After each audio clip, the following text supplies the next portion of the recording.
Now, one of the big concerns for a lot of people today, one of the big questions was hunting and whether that would in fact kick off residents-only hunting season tomorrow. And obviously police have been saying, you know, their officers, law enforcement are in the woods looking for the suspect here, and the concern was, what does that look like if people are in there as well? Our David Guildford has been tracking that part of the story for us.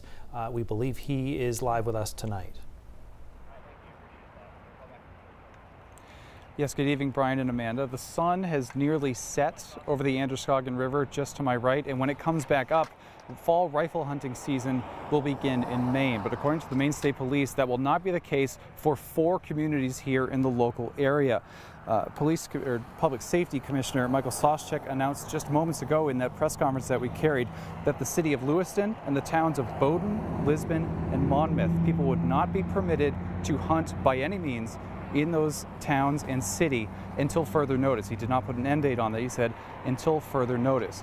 There is, of course, the other side of the conversation that he had, that while hunters will not be allowed to be in the woods with weapons looking for game, the shelter-in-place orders have been lifted for Androscoggin and Saginaw counties. So for folks who have been obeying those orders and staying in their homes, they get to breathe a little bit and leave their home. And there is something else from this conversation that Soschek had with the media that really stuck out to me. He said, as these hunters go out elsewhere in the state of Maine, communities in Maine will hear gunshots starting tomorrow.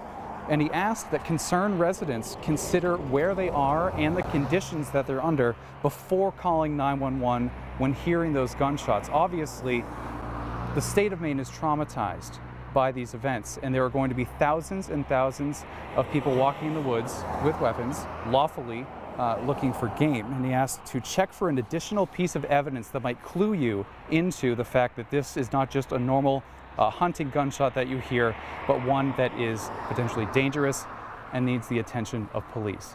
Brian, Amanda. David Guildford live for us tonight. Our thanks to you, David.